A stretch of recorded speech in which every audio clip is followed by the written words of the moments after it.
Angelica from the Battleground branch of the Fort Vancouver Regional Library, and I just wanted to show you a quick little science experiment that has to do with sound and sound waves.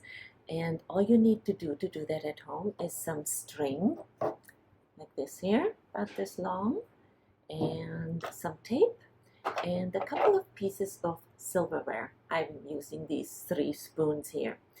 And then you just tape the spoons to your string with your tape.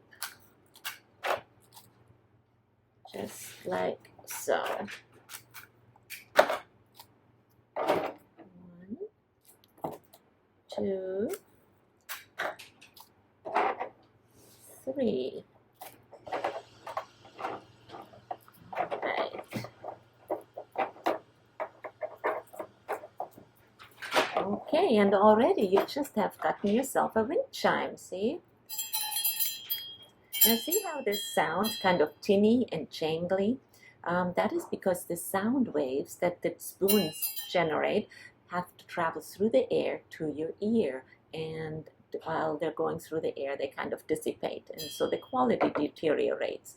But what do you think will happen if I go to the end of these spoons, wrap them around my finger, and stick my fingers into my ears like this, and then jingle them?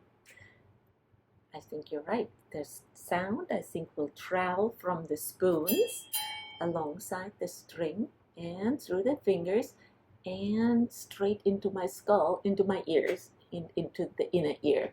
So let's see what that sounds like.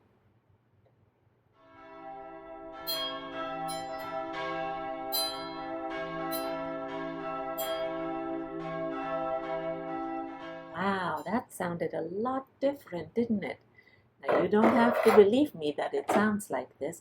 You can just go and grab your own string, spoons, and tape and find out for yourself. And if you'd like to find out more about sound, you can go to our website at fvrl.org and go to the database of power knowledge, physical sciences, and search for sound. There's more experiments and more information. You can also go to Freagle, which is our music database, where not only you can download 5 free songs every week, you also have access to all these fun sound effects like these church bells.